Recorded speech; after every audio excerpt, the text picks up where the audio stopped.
Sementara itu, saudara, sebanyak 10 unit tempat usaha di pusat Kecamatan Samalanga, Kabupaten Biren, ludes terbakar.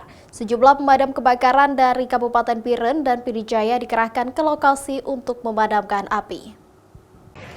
Dalam video amatir rekaman warga memperlihatkan api membakar habis sebanyak 10 lapak usaha pedagang pada pukul 19.15 malam tadi saat warga usai berbuka. 10 lapak pedagang yang terbakar diantaranya 8 unit ruko dan 2 unit kios lapak pedagang sayur.